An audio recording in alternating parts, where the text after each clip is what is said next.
एक उदाहरण जर तुम्हाला द्यायचं असेल की ह्या ग्राउंडवर आम्ही काय करतो, तर ते मागे जे छोटे टर्फ्स आहेत तिथे आमचं YPL होतं, under 7, under 9, under 11, under 13, under 15.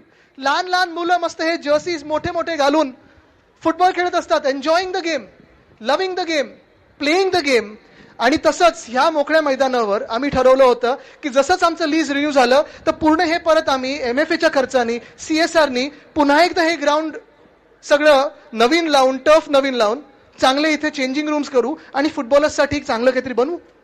Saint Xavier's ground तसंच आहे. सेंट झेवियर्स ग्राउंड मी पालकमंत्री असताना तिथे आपण हिंद मातासाठी आणि गांधी मार्केटसाठी डिवॉटरिंग पंप्स लावले. तो संप आता बदलत होतो आपण, पण दुर्दैव असं आहे मी जे फॉलोअप करतोय BMC बरोबर, BMCनी अंधेरी स्पोर्ट्स कॉम्प्लेक्स ते घेऊन टाकलेलं आहे. सेंट झेवियर्स ग्राउंड ते देखील त्याला तयार नाही. आम्ही तिथे लढा चालू आहे, आमचं त्यांच्याबरोबर बोलणं चालू आहे, पण तिथे देखील दुर्दैवाने आम्ही राजकीय करत नाही, पण भाजपचेच आमदार नडतायत आणि तिकडचं ग्राउंड देखील घेऊन कुठच्या तरी संस्थेला देण्याचा पाहतायत.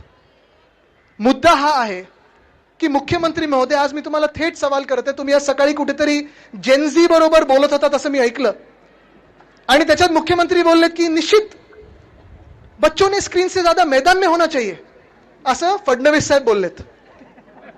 अहो मुख्यमंत्री महोदय, स्क्रीन्सवर नसायला पाहिजे आणि मैदानात असायला पाहिजे. मैदानात तुम्ही ठेवताय कुठे? ही मागची SRA तुमच्या मित्राच्या घशात टाकलेली आहे, बाजूचा प्लॉट तुमच्या आमदारच्या घशात टाकलेला आहे. अंधेरी आणि जुहू मधले 3 प्लॉट्स भाजपचे आमदार असून पण तुम्ही त्यांच्या भाजपच्याच आमदाराच्या घशात दुसरे टाकलेला आहे. सगळे तिथे विरोध करतात, तिकडचे ALMs विरोध करतात, ते देखील कोर्टात गेलेत, पण तिथे पण विरोध होत आहे. आणि काल परवाकडे मी मुलुंडला जाऊन आलो. ती स्लाइड आहे का मुलुंडची? आहे फोटो? तर मुलुंडचं दाखवा.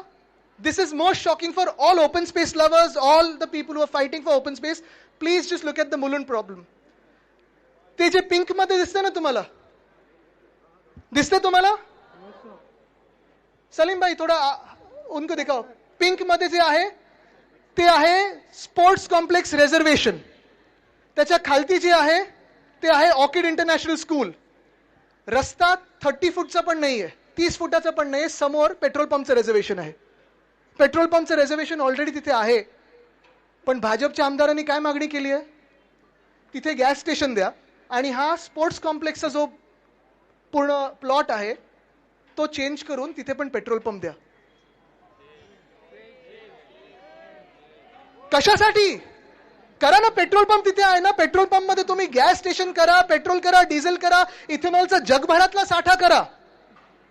पण जे ओपन स्पेसेस आमचे आहेत, जी मोकळी मैदानं आमची आहेत, ती आम्ही मुंबईकर म्हणून एकत्र येणार आणि लढणार म्हणजे लढणारच. आज या मोकळ्या मैदानातून मी हायकोर्टचे खरोखर मनापासून आभार मानतो की जेव्हा आम्ही मूव्ह केलं त्यांनी आता स्टेटस कोचे आदेश दिलेले आहेत. मुंबई महानगरपालिका आणि भाजप जी अशी मैदानं गिळायला निघालेले आहे त्यांना स्टेटस कोचा आदेश दिला. लोकशाही मराठी ऐका, पहा, जागरूक रहा.